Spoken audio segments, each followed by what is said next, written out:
verse number 25. Ready, read. Husbands, love your wives, even as Christ also loved the church and gave himself for it. Father, thank you for the opportunity that we can hear your word. Thank you for this morning. Thank you for the songs that we have heard. Thank you for the praises and thanksgiving. Now, dear Father, bless our heart, prepare our heart. Help us, dear Father, to get something of the profit of this inspired scripture that we have in our hand. But Lord, continue to move, continue to work through your Holy Ghost and through your word. When we learn something, we will keep on standing in awe, giving reverence always in your word, and apply it in our hearts. Help me and help everyone in Jesus' name. Take your seat. Thank you very much. So, teaching number 29, husband, love your wife. Love your wives, even, okay? Husbands, love your wives, even as Christ also loved the church and gave himself for it. Now, it should be, the title ng ating teaching is, Husband, love your wives, even as Christ also loved the church. So we will break down into different series to this. I cannot determine yet kung ilang weeks po natin tayo mag-dwell po dito. But so far, nag-dwell po tayo for 4 Sundays. So with regards to the things about the wives, this time is let's go to the things about the husband. Amen? So, pagkatapos po nito, we will close chapter number 5, and for how many weeks from now is we will go to chapter number 6. At least, amen. Chapter number 6 is 24 chapters, but the rest are just closing ni Paul. But let's start with this, no? This verse, men are asked, or husbands are asked to love their wives. Amen. Now, in verse number 21, do not forget, in connection of verse 21, submitting yourselves one to another in the fear of God. Now, is the only way that the wife to submit herself in the fear of God, or submit to the husband, is to submit her own self, of course, and to be subject, and to give reverence. Okay, to see that she, not give, she reverence her husband. That is submitting to her husband. Now, in the other hand, in verse number 25, the only way, remember, submitting yourselves one to another. The way, okay, the husband to submit, okay, the husband will submit to his own wife is by loving them. In fulfilling, in verse number 21, submitting yourselves one to another, the instance that the husband will submit to his own wife is what? To love her. That is loving. Okay? Loving his own wife. We have to keep in mind that our submission is mutual. Amen? The wife is submitting and the husband is submitting also to the wife by loving her. This mutual submission, submitting one to another. Submitting is simply obeying what God asked you to do. Obeying what God told you. Okay? Kasi pag ma-miss po natin, the tendency kasi ng mga lalaki is to dominate. Okay? To the woman and to feel like they're macho or masculine or whatever. Kasi yun po yung pinapakita ng society po ngayon. Na-miss po yun. Na-miss po ang verse number 21. But if yun po ang ugali po natin, ay yun po ang ugali ng isang depraved na tao or unsaved na tao. Yun po yung manifestation ng human sinfulness. But that's not what the Bible says. We submit to our wife by loving them. We submit to our wife or wives by what? by doing what God asked us to do. Okay? So yes, klaro po yun, there is authority in marriage, head of the home, or husband, there is authority in marriage. Yes, the husband is the head of the wife. Yes, the wife should follow and should submit and should be subject and should see that she reverence her own husband. While that's true, amen. But the Bible doesn't say, husband, rule your wives. Amen. The Bible does not say that husband, order your wife to do something. The Bible does not say that husbands, subject your wives. Or the Bible does not say that husband, command your wives. Or exercise authority over your wives. Or to dominate them. But the Bible simply says, husband, love your wife. You see that? Now, of course, andun po yung authority po na yun. Now, God has established the man as the head of the home. God has established the man as the head of his family, own family, or own home. This does not mean that he's better than his wife. Yeah. But, okay, it is a God-given position. Okay? So as the wife is also, that's a God-given position. It doesn't mean that ikaw yung head, that you are better. Only that the man is given this responsibility. It is not to be better, but it is a privilege or a responsibility or a task that God has given you.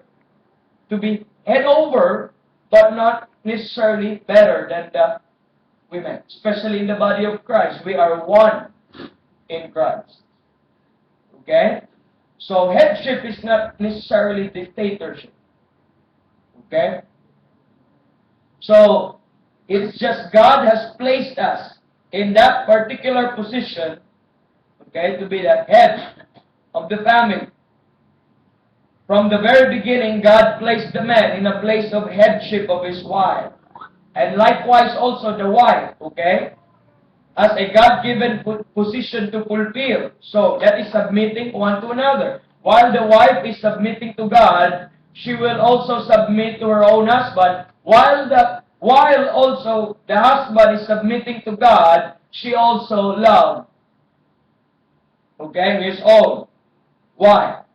So each other is fulfilling their own position. And each will give account to God, okay, of their stewardship. So it is more of a responsibility, more of a privilege, more of a stewardship, rather than being better. Nakuha niyo po, mga lalaki? Rather than being better over the ladies. Okay, we're not better, we're better off, sabi po nila. Okay, but this is a more of a stewardship. More of our headship is more of a stewardship, more of a what? Privilege and a responsibility rather than a right. Amen. We're not head of the home or become head of the wife by right. Right. We become head of the wife by privilege, by responsibility, and by stewardship. That's the difference between us and the Muslims. Why? Pag ang isa pong Muslim po talaga, pag they are so strong in headship, but that's what they're telling is not the biblical headship.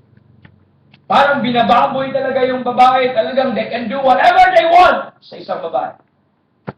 But baliktad sa Bible, our headship is designed for protection, not hurting our ladies. But that is designed for coverture. Hello? Sila talagang wala kang value, babae. Because they don't believe on mutual submission. Okay? Baka makuha po natin yung ibang kahulugan po ng headship. But you have to understand that you will give account to God as a husband, and you will give account to God as a wife. So in the eyes of in the eyes of God, each of us, man or woman, is equal in value. It's just God is given us this responsibility, this stewardship, and this privilege. And each one of us will stand before the judgment seat of God and giving account of what we have done for the privilege and the stewardship God has given us.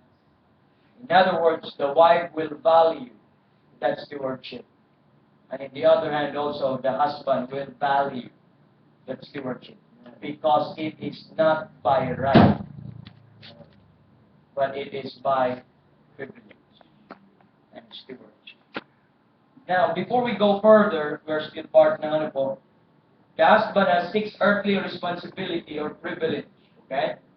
6 earthly responsibilities of the husband. Okay. Now, through the duration of this series, we will discuss this, not necessarily pero papasok po itong 6 po na ito sa mga discussion po natin. Ano po yung 6 earthly responsibilities of the husband or privilege or stewardship of the husband? The husband is the head. Okay, number 1, yung headship, the head. Number 2, the Savior. He's the Savior of the body. Hello? Next, the lover. That's why, husband love. You're the lover. You're the lover boy. Amen. Amen. Okay? Next is the preserver. Okay? The preserver. Bakit preserver? Chapter number 5, verse number 26, that he might sanctify and cleanse it with the washing of water by the word. Amen. The preserver. We'll discuss more of that as we go through this year. Makita po natin yung responsibility natin na hindi lang pala nagbos-bosan.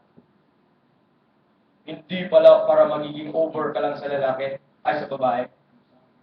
Nako, ang hirap pala. You are the head, you are the Savior, you are the lover, the preserver. Next is the protector or the coverture. The protector or the coverture. And number 6, human responsibility of the husband is the provider. Okay? The provider. Kaya makikita niyo po yung you have to what? Nourish it and cherish it. Yeah, we will discuss more of those things. So, the duration po, the themes, those are the themes ng ating pong discussion for this next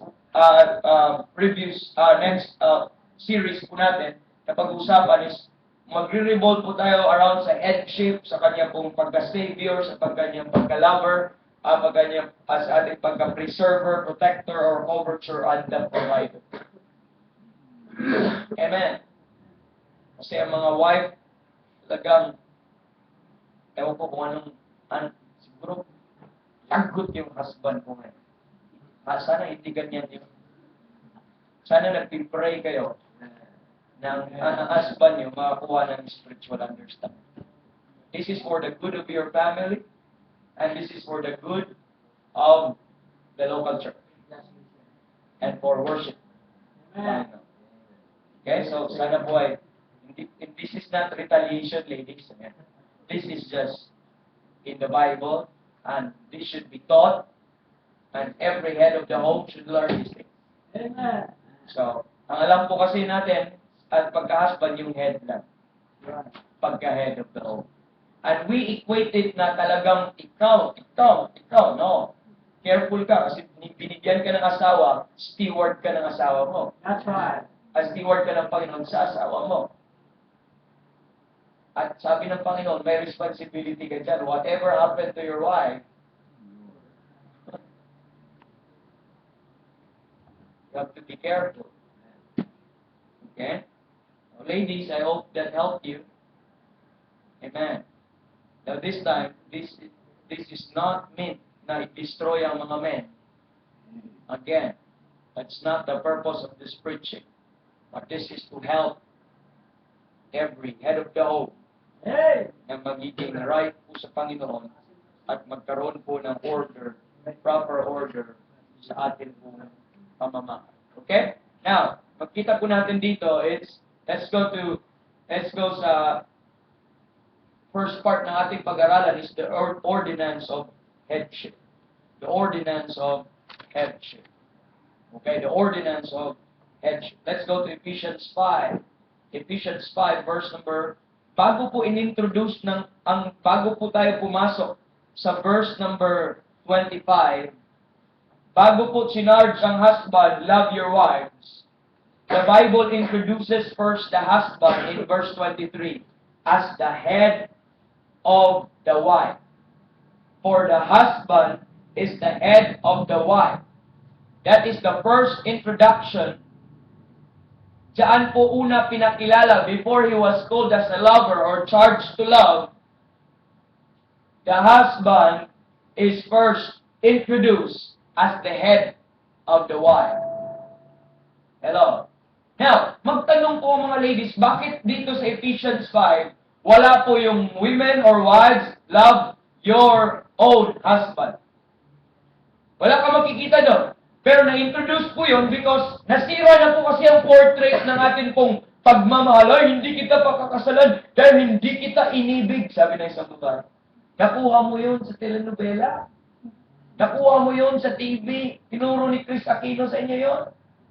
Lahat ng naano ni Chris Aquino, na asawa, ilan ang nagiging lalaki niya, siguro 7 or lahat sinabi niya, mahal daw niya yung lalaki na yun. Pero wala kang makikita sa Biblia. Bakit wala dito? Why? Wala sa Ephesians 5. Wala kang makikita dito, wife. Love your husband. But does it mean na hindi mamahalin ng wife ang ano? Pero paano in-introduce? Ano ang proper order una? Submit, subject, at what? Reverence. Submit, subject, and reverence. Kaya, when you choose, or pag ikaw mag-desisyon, wife, bombarded na kasi, destroyed na yung philosophy ng courtship at ng engagement, namimili ka, yung mahal-mahal ko, yung pumipitik yung puso ko. By the way, wala po sa unmarried na mag-charge ka na magmahal ka ng lalaki. That's right. Kaya, yung emotional thing na dapat mahal ko siya bago ko siya papakasalan, kaya nag-live-in muna eh. Kaya nauso na ngayon ang live-in eh, para mapatunayan na, okay, na-prove ko na mahal kita, sige, magpakasal na tayo. Nagkaroon ng boyfriend, girlfriend, trial and error. Para bang he loves me not, parang ganun po ang tingin po natin. Kaya kung mapansin mo, wala dito ang una mong concern, pag ikaw ay sa family is, you have to make sure you submit, you have to make sure you are a subject, and you have to make sure you see that you reverence your own husband. But pagpasok mo sa Titus chapter number 2, verse number 4, that the aged women will teach the younger women, that's right, to love their husband. Yeah. That means, ang loving pala sa isang babae is within the bounds of marriage. At now, pansinin niyo, wife, to love their husband. Therefore, ang isang babae pala, love is being taught and learned within marriage.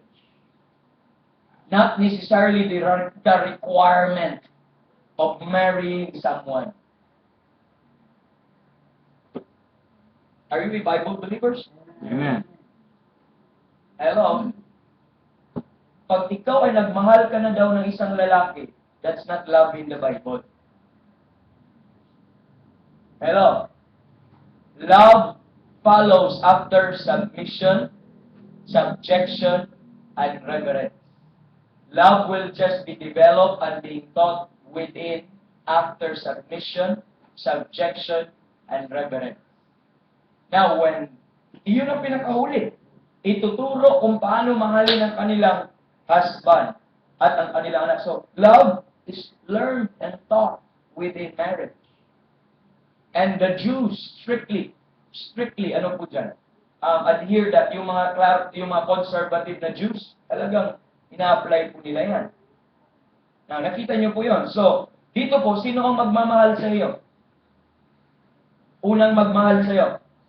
Husband. Pero hindi young man or unmarried man. Husband, Brother Joby. Yeah! At hindi unmarried woman. Why?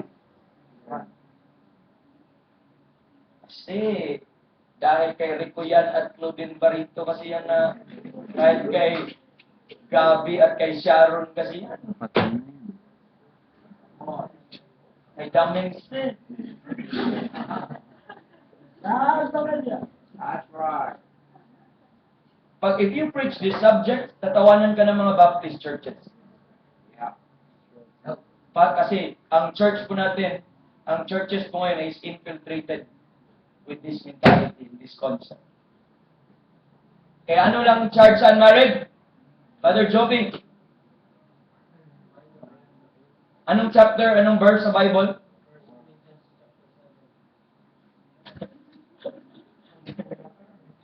First Corinthians chapter 7, that isang unmarried I carried for the things of the Lord. How he may please the Lord. But no whatsoever, that's why we don't believe in boyfriend and girlfriend. Amen? We don't believe on that thing. That's wrong. Imposible lang yun, sir. Hindi. Kasi kayong babae, big type kayo ng church. Minahal niyo ang lalaki because, we love him because he first loved us. Okay, that's the response. Matututo ka. Pambira. Kung gagawin ng husband nyo ito, yung pag-uusapan natin for these next weeks, no? Ay talagang mamahalin mo ang iyong asawa in the truth. Pag mapupulpi lang ng kanyang husband na head siya, savior siya, lover siya, pambira, preserver, protector, provider, sino bang, nakatingin nga kayo kay Piolo, parang mabiyak na ang inyong nung dati pa kayo, nung mga teenagers pa kayo, makatingin lang kayo ng mga hunks sa TV, para na kayo pag mga, sa college nyo po, hindi nyo po alam yun, hindi nyo nalaman, no? So, or sa classmates nyo, pag may gentleman, usually nahuhulog na kagad ang loob nyo. Kasi ang babae, madali kayo mahulog ang loob, kaya hindi kayo pwede mahulog ng loob outside from marriage.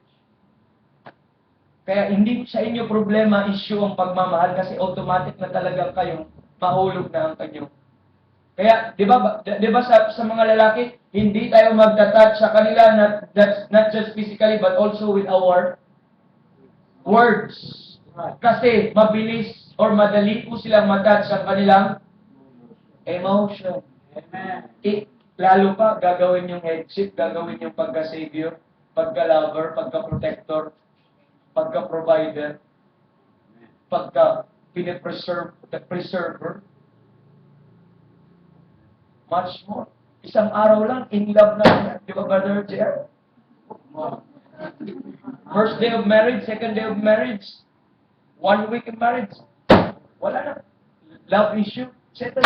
Yeah! Praise the Lord! Are you listening? Brother John? Okay, so, dito po, bago siya in-introduce na lover, in-introduce muna siya na head.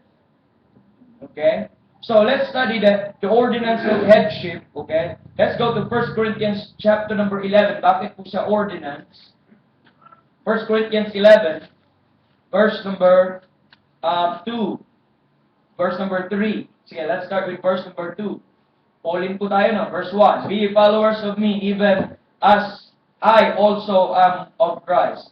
Now I praise you, brethren, that you remember me in all things, and keep the ordinances, as I delivered them to you. Keep the ordinances. So, ang ordinance, Baptist ordinance, hindi lang po baptism at saka Lord's Supper. Madaming ordinances sa Bible. And one of that ordinances that we should keep as a believer is the ordinance of headship. Verse 3. But I would have you know that the head of every man is Christ, and the head of the woman is the man, and the head of Christ is God. Now, there are things that we should see. 4 things that we should see in this verse. Verse number 2. And verse number 3. But I would have you know. Okay? I would have you know. So makikita po natin itong emphasis po ng Biblia, no? I would have you know. By the way, many times po itong ginagamit po sa Biblia, like I would not have you to be ignorant or I would have you know. Many times po yun na expression po ni Paul na sinasabi, but this is to insist, amen? This is to insist that we not go on ignorance on this vital matter. That we should not neglect this, or we should not just pass on this, but we should have our attention. But I would have you know. So this is the will of God through the Apostle Paul, that we should not be ignorant, we should not neglect this, but we should know this. This is the charge, or to insist that we have to know. In other words, this should be preached. This should be taught. In churches. Hello? In other words, we cannot just say na, oh, hindi naman importante yan. But I would have you know. Okay? That's the emphasis na una po nating matutunan, yung emphasis po ng Scripture with regards to these things. Number 2 is, makikita po natin yung next phrase is, the head of every man is Christ. Okay? The head of every man is Christ. So that is emphasized that ang head po natin, mga lalaki, every man. Yung man po dyan, hindi po necessarily lalaki. But man po dyan ay inaayos po yan na husband or father. Okay? Husband or father. But the head of every man is Christ. And watch here. And the head of the woman. Okay? So, karoon po natin, the head of every man is Christ. The man is a human husband. Karoon natin ha. Kasi magkaroon ng shift yan later on. That man is the human husband and that man is the human father. Okay? Yung headship po na yan. Next. Same verse. The next phrase. And the head of the woman is the man. The head of the woman is the man. Again, the man here is the husband or the father. Now, take note on that phrase, the head of the woman, not every woman. Okay? Klaruhin po natin yan. But dito, every man. So, kung ikaw, head of the home ka, sino yung head mo? Christ. Amen. Now, this time, ang isang babae ay meron pong specific na headship. And the head of the singular woman is the man. Therefore, though I'm a head, but I'm the head of my own home. Not everyone's ladies here. My headship is only limited to my wife and to my own family. Outside from that, I'm not head over someone. You see that? But every man has one head. That's Christ. That's every man. But not every woman. Therefore, mga lalaki na mga unmarried, huwag kang mag-utos-utos, huwag kang kung sino-sino na makaasta na ikaw ay lalaki, dapat mag-submit. No, you don't ask submission to anyone because the wife or the woman is charged to be subject and to submit to their own husband or to their own head. Okay, so that's just the emphasis na hindi po every woman, but the woman, the head of the woman is the man. How do you know that is the head of the woman is the man? How do you know the husband po yun? Ephesians 5:23, that the husband is the head of the wife. So yung wife dyan is yung woman dyan is the wife or a daughter. Okay? So the husband there is the husband or the woman there is the husband or the father. So the human husband or father is the head of the human wife or the human daughter. Then, next thing na makikita, tingnan po natin, in the head of Christ is God. And the head of Christ is God. Now, this is the ultimate headship ng Panginoong Diyos over the Lord Jesus Christ. Now, two things you have to take note. Now, watch. In one hand, we have the deity or God. In the other hand, we have the what? Human. Ang deity, meron po siyang headship, but it doesn't mean na si Kristo ay lesser God. But they're God. That is just the order. The head of Christ is God. At sa human naman, we have the head of the woman is the man. Kita niyo po yung order? So even sa tao ay may order, even sa Diyos ay may order.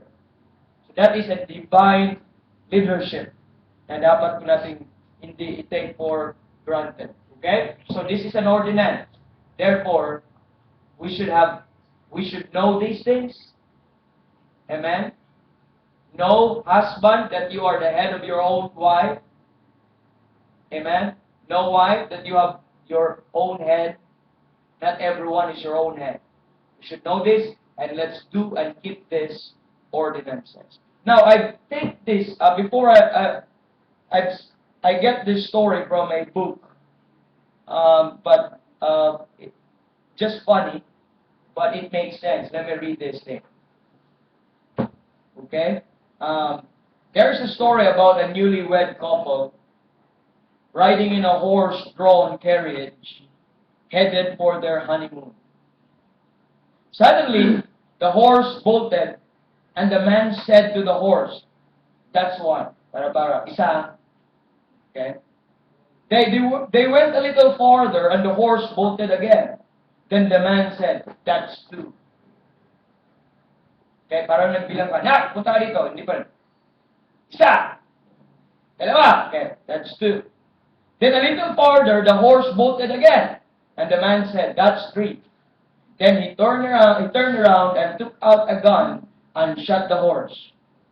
Then shot at what she had just witnessed, yung wife.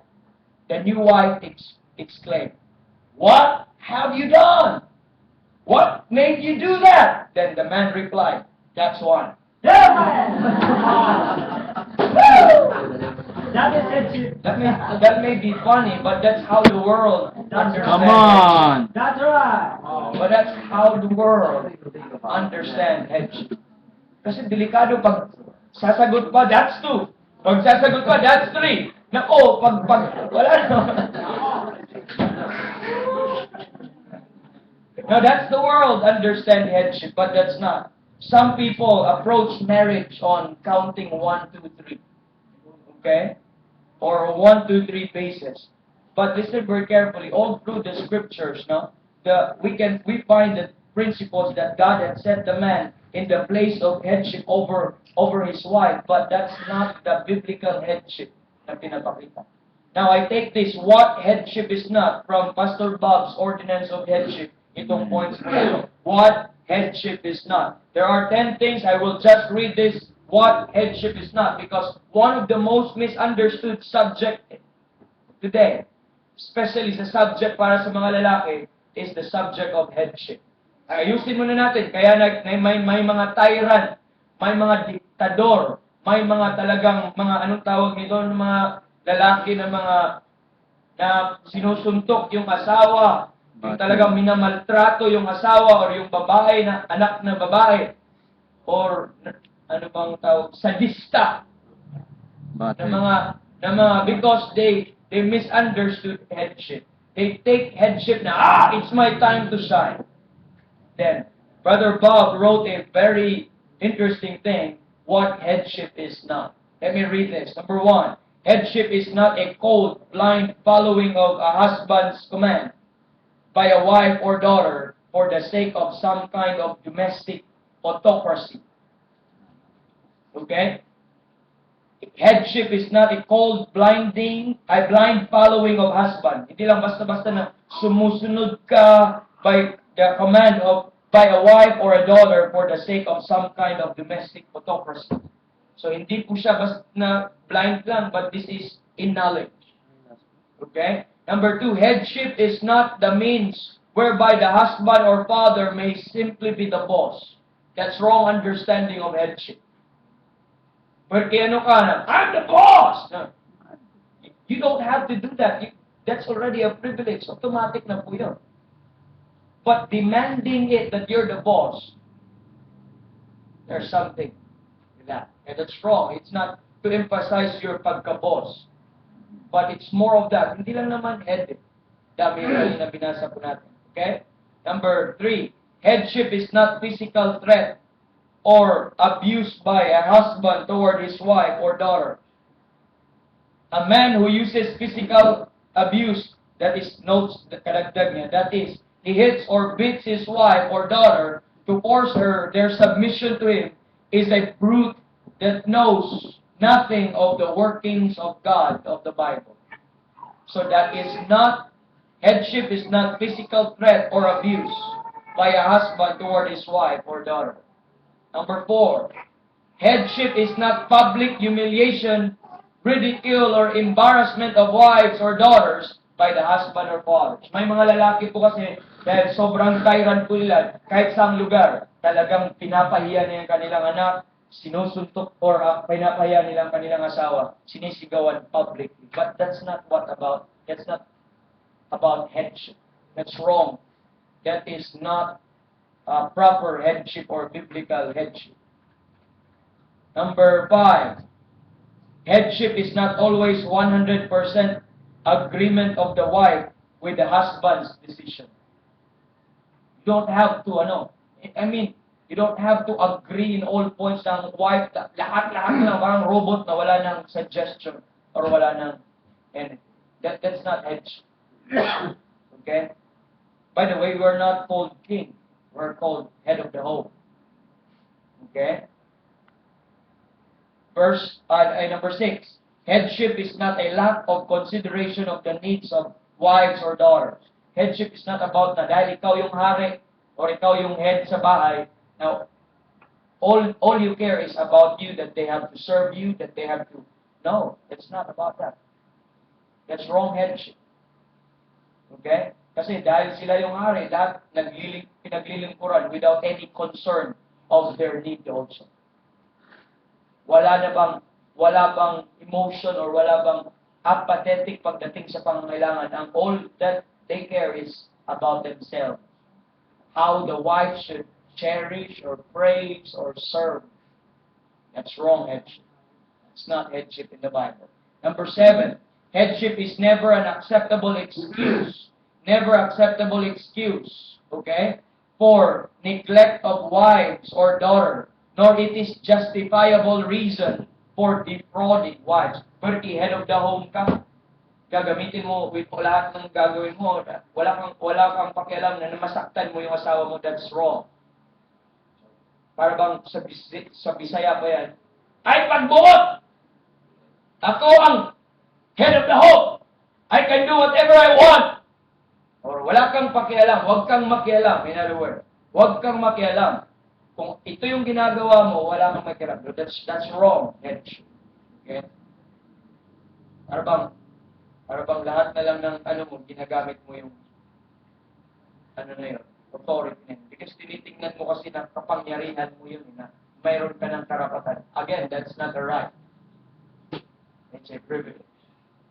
And a responsibility. Next, number 8, headship is not setting aside of a wife's participation in the management of household. Na ang wife na lang talaga para na siyang robot, mag-antay na lang siya sa anong gusto mo.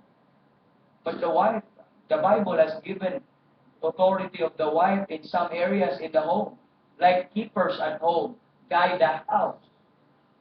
Na bawat na lang ng gagawin, dapat diniktahan mo. Mali naman yun na headship. Ano yun? Hindi ka naman binigyan ng robot ng Panginoon, binigyan ka din ng asawa na may utak din. Amen? So that's wrong headship. Number 9, headship is not a neglect of the use of the God-given gifts and talents of wives and daughters. Sa akin ka lang, hindi ka pwedeng mag-play ng piano, hindi ka pwedeng mag-serve sa ministry or whatever. Sa akin ka lang. That's wrong. If your wife can sing, then allow that. na magamit sa local church for the glory of God. If your wife can play instruments, then allow that. But if you are depriving them of serving the Lord in those areas, then that's not headship. That's part ng pagka-Muslim. Okay? It's not.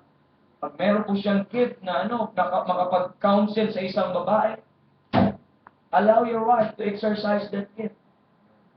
That's wrong. Okay? Number 10. Headship is not hiding away of wives and daughters from friendship and fellowship with God's saints. Headship is not just, hindi mo pwede silang, hindi, it's not headship pag kinukulong mo lang sila sa bahay at no association. Aalis lang sila pag aalis ka. Or aalis lang sila pag isasama mo.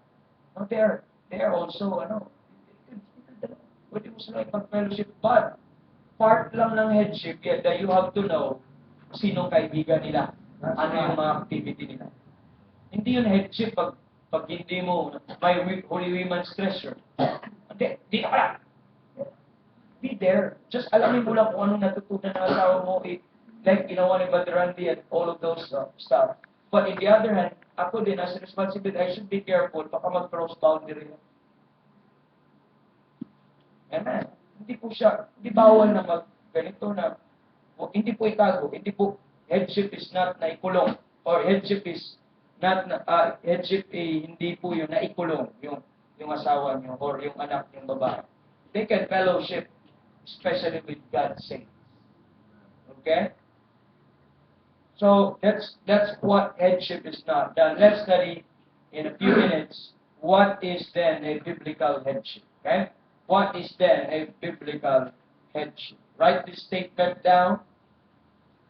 Then, number 1, headship, okay, is a believer's recognition.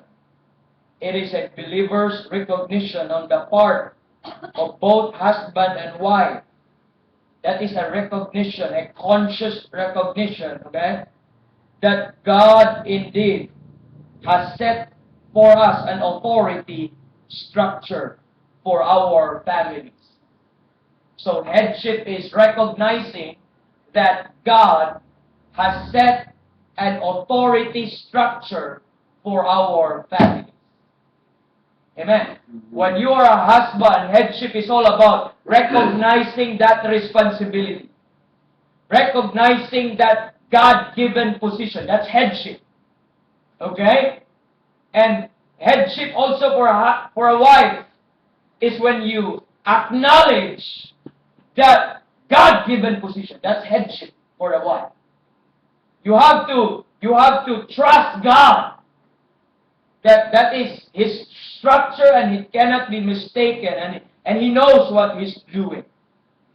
And with the mentality that is for our good and for our protection. That is for our good and for our protection. Sa una po sa headship is, you have to recognize that this is a God-given structure. So in other words, you don't make your own structure. You don't promote yourself. You don't exalt yourself. It was God who put you there as the head of the home, and it was God also who put you there as the body or the subject of the head. So, recognizing that is headship. It's not tyranny at all. It's not dictatorship. That is a man-made headship. But biblical headship is recognizing that, okay, that God set an authority structure in the home. You read that in 1 Corinthians 11, verse number 3, remember? That the head of every man is Christ. I would have you know, that's a God-ordained leadership. And the head of the woman is the man. And the head of Christ is God. So you have to recognize that. Do not neglect that. Do not despise that. The home, okay? The home and that the family is the first institution instituted by God, okay? There is not one age of man in which the family doesn't have the dominant role. Now, in any areas, okay, family is a fun dispensational subject, and you have to recognize the the primacy of the home. Okay, you have to recognize that the home is different or independent from the church and independent from the government. And the government must acknowledge that, and the church must recognize and acknowledge that also.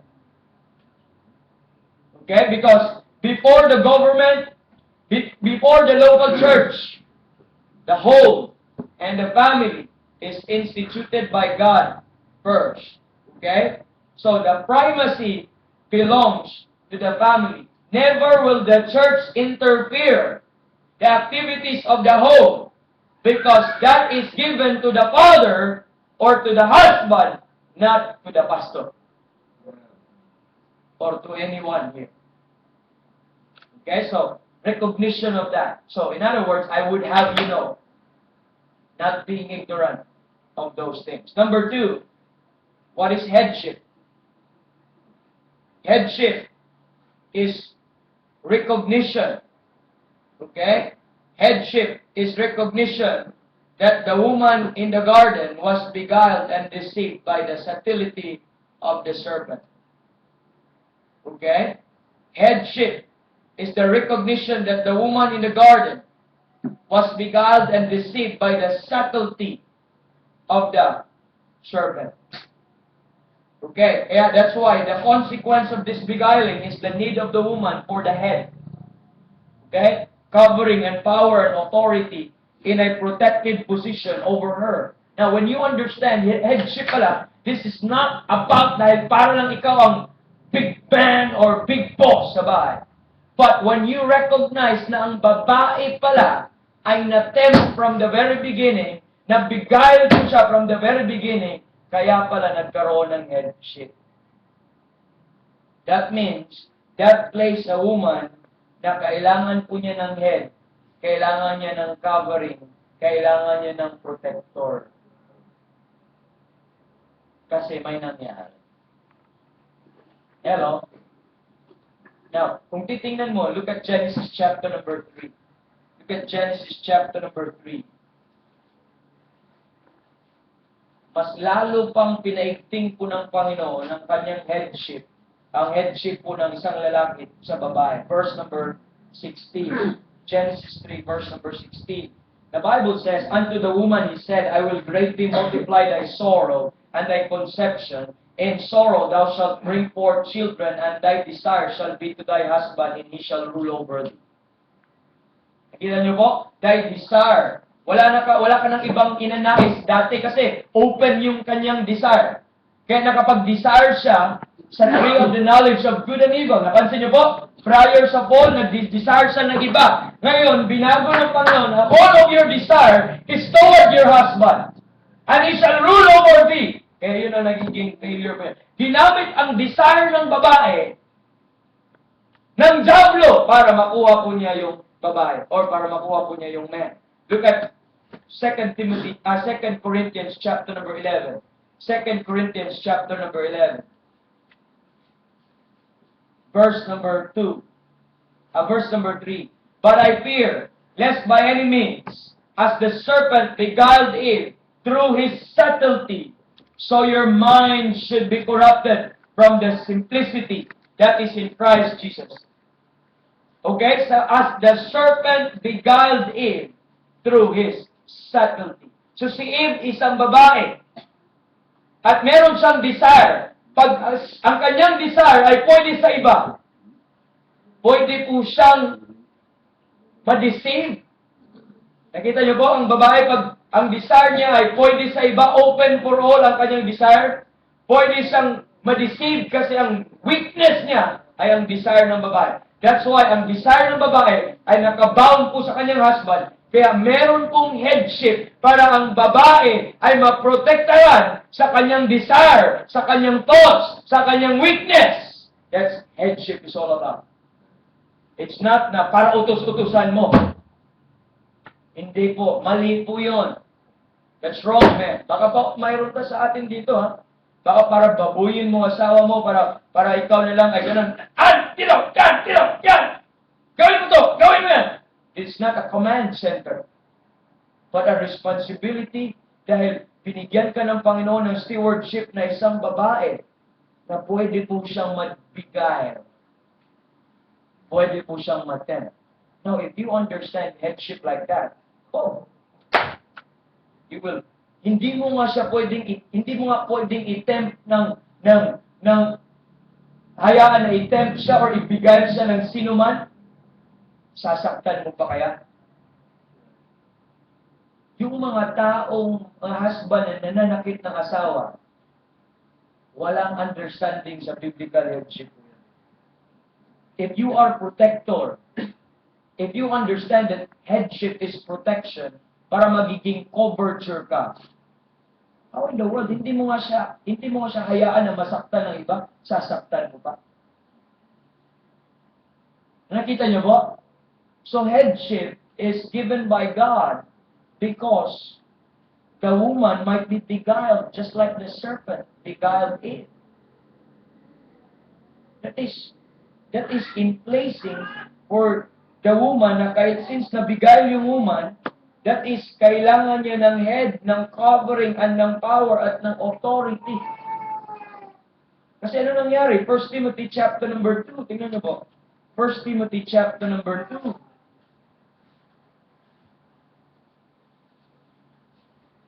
Right there? The Bible says in verse number 13, for Adam was first formed, then Eve, and Adam was not deceived, but the woman being deceived was in transgression. Sino yung na-deceive? Kaya God ordered this ordinance of headship dahil that is the protective measure ng isang babae. That is headship is all about. It's not para magkaroon ka ng karapatan na manuntok, karapatan na manakit, but in the other hand, God has given us the responsibility that with all of our life, to protect them from that serpent, from that devil, from that temptation, from that deception and beguiling. That is headship. Okay? It's recognition na ito ay God-given authority structure. Number 2, this is in recognition na ang babae ay nabigay at madaling mabigay. Amen. That's why mayroong headship. Number 3, headship. Okay? Headship also is the woman's recognition. Headship is a woman's recognition that without the protective power of the man, okay? Headship, kasama pala ang women dito sa headship, you have to be informed about this. Headship is a woman's recognition that without the protective power of the man, sino yung man na yun? Husband or father. Without the protecting power of the man, she is more susceptible. She is more susceptible to attacks upon her spirit and mind by the who? Angels.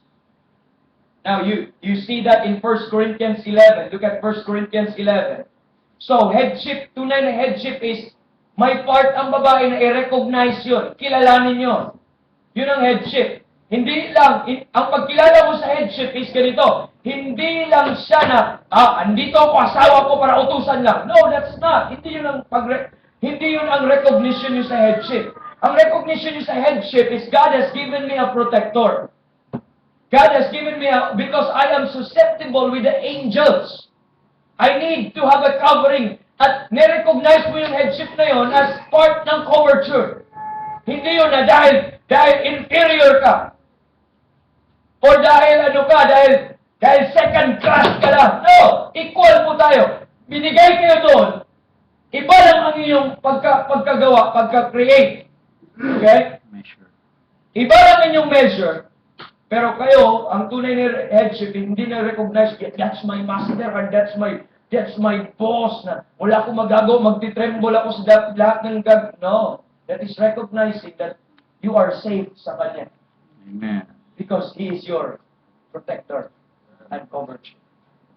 1 Corinthians 11. Kaya nga mga young ladies po natin nagpipray ng biblical head or biblical coverture. 1 Corinthians 11. Okay, go to verse number 8. 1 Corinthians 11, verse number 8. The Bible says, "For the man is not of the woman, but the woman is of the man. Neither was the man created for the woman, but the woman for the man. For this cause ought the woman to have power on her head, because of the angels. Nevertheless, because of the angel. Nevertheless, is the man without the woman, neither the woman without the man in the Lord." Now, what you to take note on that? Paano pagkasabi dito? For this cause ought the woman to have power on her head because of the angel. Now, ang coverture na yan, it's more than the physical coverture. Ang coverture po yan, nagsa-start po yan sa verse number 3. So, kailangan pala ng coverture niyo. Bakit? Dahil sa mga anghel. Naalala niyo sa sa Ephesians chapter number 3, to the intent now unto the principalities and power, might be known by the church, in heavenly places, might be known by the church, the manifold wisdom of God. So, merong nag-o-observe po sa atin, meron po nakatingin po sa atin ng mga angels. They are the principalities and power, and they're looking down at you. Remember, bakit may headship ay yung pangalawa? Dahil may nang bibigay at may mang didisip. Nilagay yung lalaki, and the man should recognize that. This time, in the other hand, ang woman na naman must recognize dahil may mga anghel. Kailangan mo na ngayon ang may power over you. Okay? May mga angels. In 1 Corinthians chapter number 4, we are spectacles of men and of angels. So, spectacles po tayo. May nanonood po natin whether we like it or not. Anong nangyari sa Genesis chapter number 6? When the sons of God, nung nakita po nila yung daughters of men that they were fair, they took them wives. May mga angels. Look at Jude 6. Careful po tayo. Kasi, listen very carefully. Ang inyo pong kalaban, ladies, is more than physical. Ang kalaban nyo, temptation are not physical. May mga spiritual warfare po tayo. May mga spiritual wickedness po tayo. You have to be careful. Look at Jude 6. Ano pagkasabi sa Jude 6? "And the angels which kept not their first estate, but left their own habitation, He hath reserved in everlasting chains under darkness unto the judgment of the great day." So, meron po mga angels who have not kept their first estate. Okay? Tapos, ano po ng pag-ano doon? Who left their habitation. So, may mga angels na iniwan ang kanilang habitation. Meron pa kayo, one of your favorite films siguro na napanood nyo is City of Angels. Na-in love naman kayo, fallen angel yun. Sa Bible yun. Demonic yun. Na-in love siya sa isang babae. Saan nila kinuha na idea?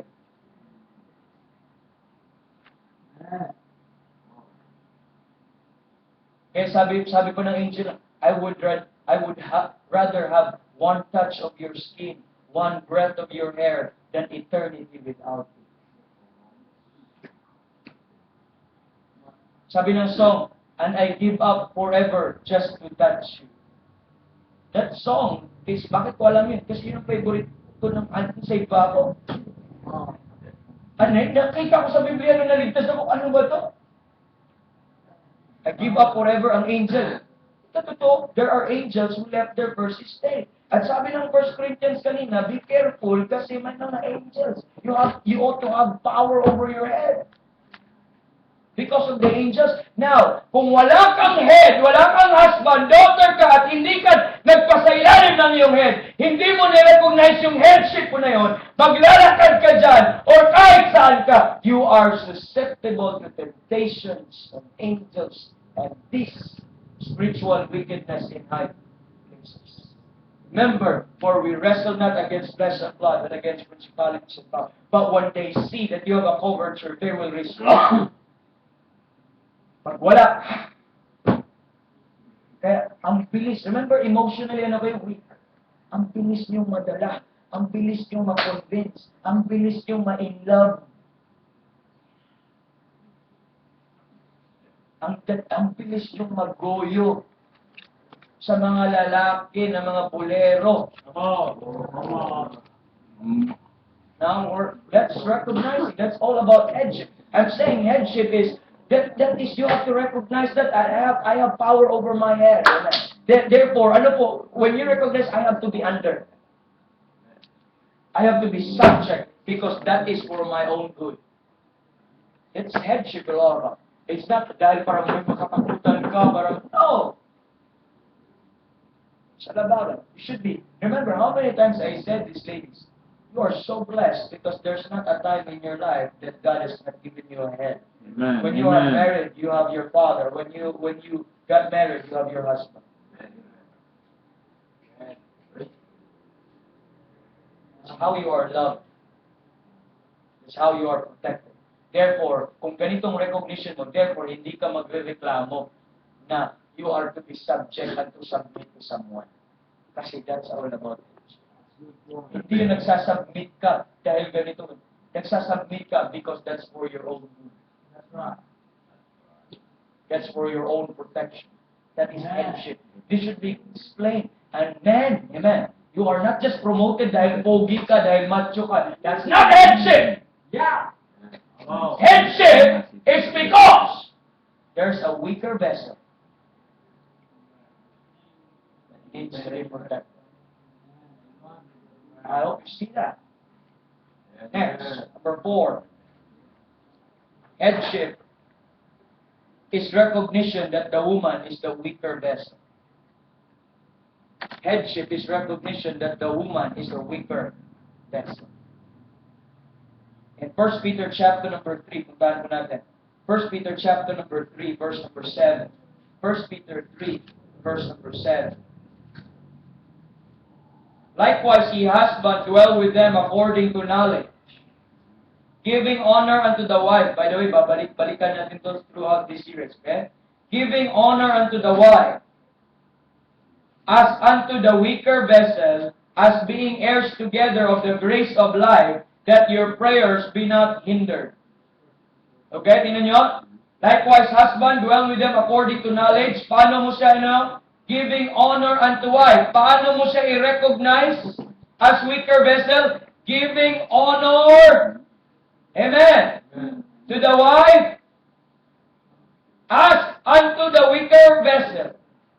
Okay? Headship is recognition that the woman is the weaker vessel who is to be given honor by the husband. That honor there, since weaker vessel is provision and protection. So headship is all about protection and provision. Dahil weaker vessel sila, hindi nila kayanan yun. They need a provider, they need a protector. That's all about. That is giving honor. It's not na ikaw ang i-honor. But in the other hand, tayo ang magbibigay ng honor sa kanila. Because they are weaker vessels. We have to be careful. We have to keep them. Kaya sa Bible, care it, nourish it. Amen? Cherish it. So, para silang vessel. Man, headship is all about, God has given you a vessel. Are you listening? God has given you a vessel. And ang nakalagay sa vessel, fragile. Yeah. That's good. Careful, you might break it. That's good. Fragile. Careful, you might break it. Therefore, you have to honor that vessel. You have to do all your might to protect that vessel. Amen. Amen. That is headship. Is honoring rather than you will be honored. Amen. Do you understand that responsibility? How's our wife? Are you leaving them alone? How's our daughters? Are you leaving them alone? Hello? Do you know their activities? Do you know what they're doing? Or are you just allowing them? Are you exercising your headship, that biblical headship? It's a more of a responsibility but never a right. Hello? Kaya kasi kung pag right yan, talagang wala kayong magagawa, ladies. Right eh? Talagang you are bound na utos-utosan lang talaga at ibubuli at kung anong gagawin. Parang kang aso na sipa-sipahin. No? Parang kung right. But that's not. It's a God-given responsibility. Anong alalahanin din, Brother Tony? Ang headship na binigyan ka ng Panginoon ng vessel na may fragile na nakalagay. Na breakable, very sensitive. You will not allow anyone to touch that. You will not allow anyone to na makialam po doon because God ordered you to honor your wife as a weaker vessel. That's headship. Number 5. Headship is the believing of is the woman's recognition. Headship is the woman's recognition and acceptance of God's decree.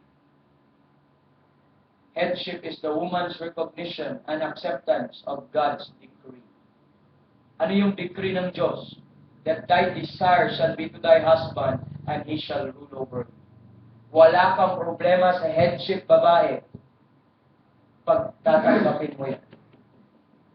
That in iyong desire, nandun ka. Headship is na ang desire mo nandun, hindi sa ibang lalaki. And that man will rule over you. You have to accept that. That is headship. So, hindi mali po yung headship na ang tingin ng babae sa isang head ay sa iyong husband na para mo din siyang utos-utusan or, you can do whatever you want then.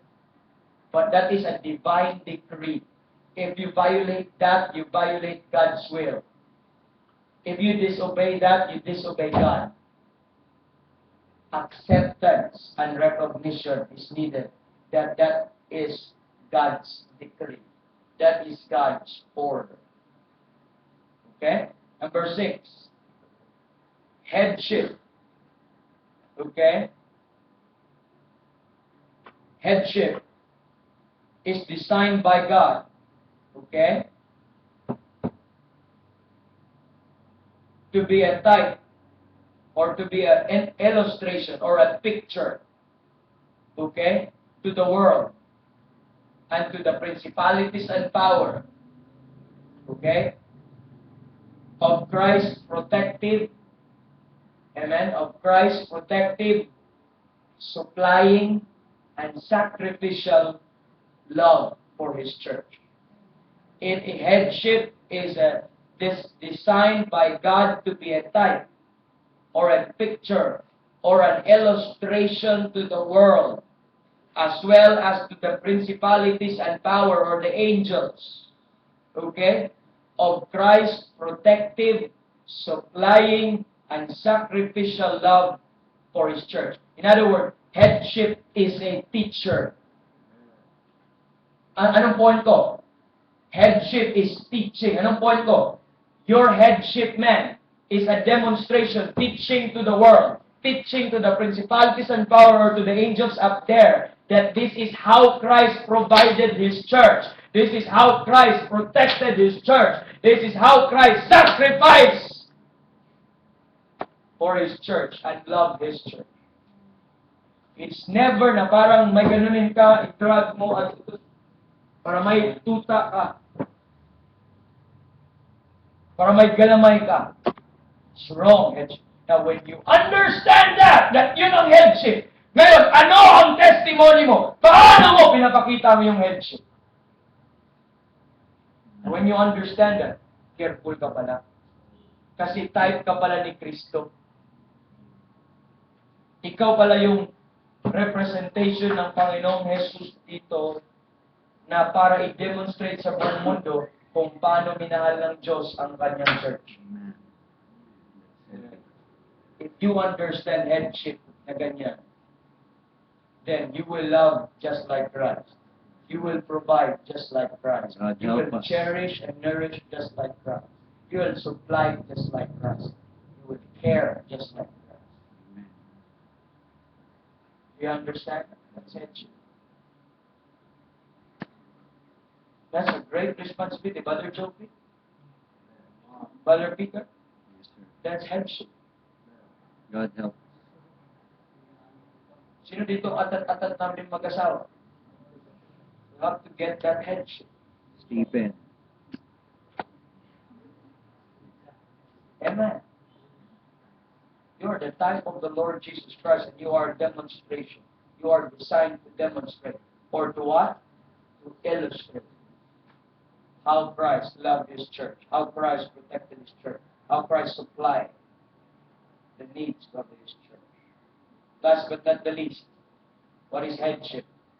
Headship is a recognition of the example to be set in the homes of the bishops of the local churches. Headship is the recognition of the example to be set in the homes of the bishops of the local churches. Ano yun? Anong i-recognize mo na ipapakita ng bishop? Ano yun? 1 Timothy chapter number 3. 2 verses and we are done. 1 Timothy chapter number 3. Okay? Look at 1 Timothy chapter number 3. I-recognize mo yun kung anong dapat na headship. Kasi ang nagiging example sa flock is the bishop. Watch. 1 Timothy 3. Are you there? Amen. Verse number 2. A bishop then must be blameless, the husband of one wife. Okay. Let's move further. Ito po yung point ko. Verse number 4.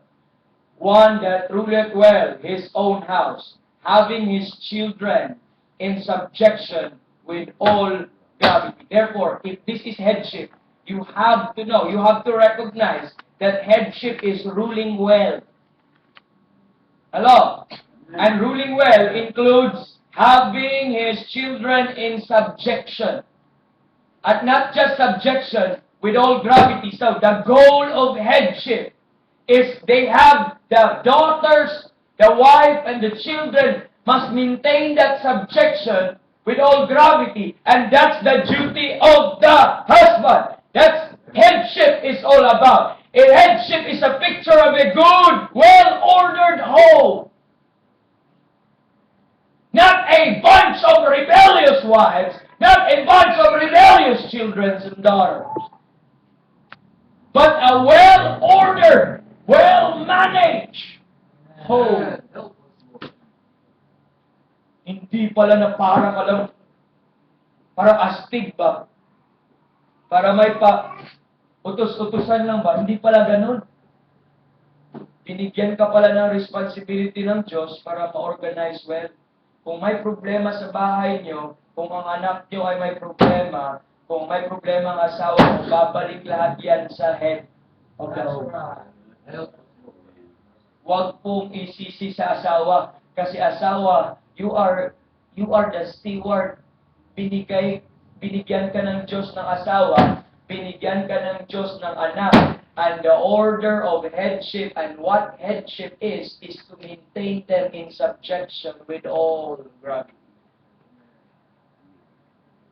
Pag malus yun, now, you get a wrong picture ng headship. Next, Titus chapter number 1. Last, Titus chapter number 1. Okay? Verse number 6. If any be blameless, now take note, in relevance po sa atin, the husband of one wife, headship ay hindi pala madaming anak kay asawa, no? Husband of one wife, having faithful children, not what? Accused of riot or unruly. So, ang nagpipicture what headship also in the local church is the bishop. Okay? Now, listen very carefully. Kung ano yung pinapakita, ano dapat ipapakita ng bishop? Ang kanyang asawa in subjection, ang kanyang anak are faithful. So, if that is the picture of headship, then headship is all about having a wife that is faithful, having children that is faithful, and you rule well in your own home, and what? All of them is under subjection with all gravity. Alam mo yun? Alam mo anong pinaka-serious na lugar sa buong mundo? Grave. Kaya ang ibig sabihin ng gravity means serious. That's right. Okay? So, now, that is headship. It is, it is to recognize that that is what? That is a God-ordained authority structure. Amen? Number 2, it is to recognize na ang isang babae, for a man to recognize that the woman in the garden was beguiled, amen, and deceived by the subtlety of the serpent. And kaya meron pong headship, una order ng Panginoon yon, design ng Panginoon. Pangalawa, meron pong ang babae ay na-deceive at madali sila ma-deceive. Yun ang katotohanan nun. Kaya that's all about headship. It's all about protecting.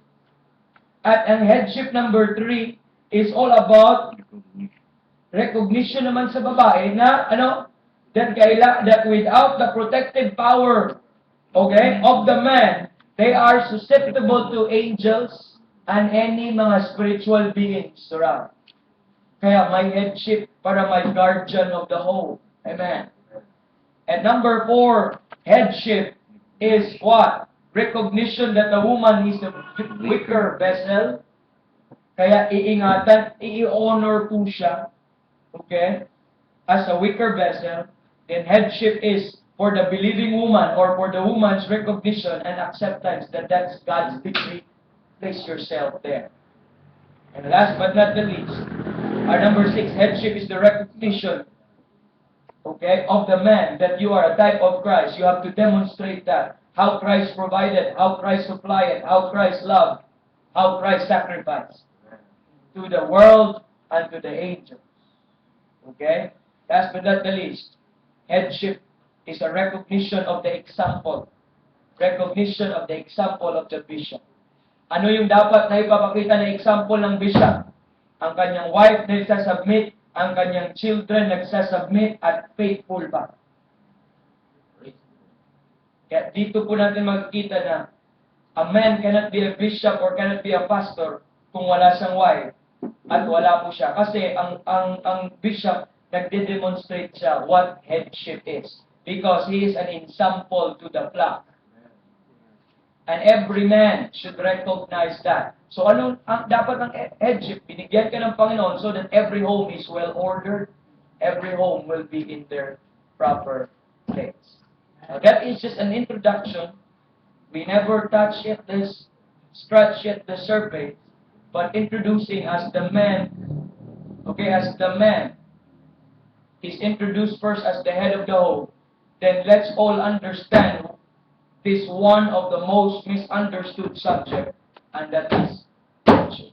Now, in application, ladies, you have to praise God because of the ordinance of headship. And men, you have to fear also. Now, hindi pala ito madaling responsibility. Help us, Lord. And abandon any thought na alam mo na yun ang headship. Right. And let's try to be corrected what is headship or about. Isang babae, glory to God! Ganun dapat. Isang lalaki. Kaya pala, alam nyo, para ma-maintain ang headship ninyo, hindi nyo i-violate ang inyong ginagawa. Kaya ka pala mag-submit, no? Kaya ka pala magpakita ng reverence. Kaya ka pala subject dapat. Kasi pag i-violate mo yun, ma-violate din ang headship. Kaya kung dun ka lang, happy ka dun, nagpapasalamat ka sa Panginoon, because protected ka pa. Amen. Amen. O ngayon, ano kayong dating ko sa mga unmarried? I hope tama na po yung perspective natin. Yun pala, Yun pala ang blessing pag may husband. Sa lalaki, ano namang dating? Yun pala ang blessing pag may asawa. Hindi pala basta-basta ba yung joke? Dapat ready pala, knowledgeable kung what is ethic all about. Listen very carefully, I will never allow you, or iba na lang ang papakasal, magkuha ka na lang ng pare, pero hindi ko kayo ikakasal pag hindi mo naintindihan ang ordinance of heaven. Sila Brother Dan, sila Brother nag-discuss pa ako kung anong headship yan. Hindi pwede yun. Ganun. Okay? Naintindihan niyo po? This is how serious, and we're teaching our husband kung paano po paglilingkuran ng Panginoon. By this husband, when we do our office, that position is we are serving the Lord. Amen. Even at home. Amen? So I hope you learn anything, then we'll have more preaching about those things next week. Kasi magre-rejoice pa kayo ngayon. Sunod, medyo makati ang ulo. Okay? But that's our help. That's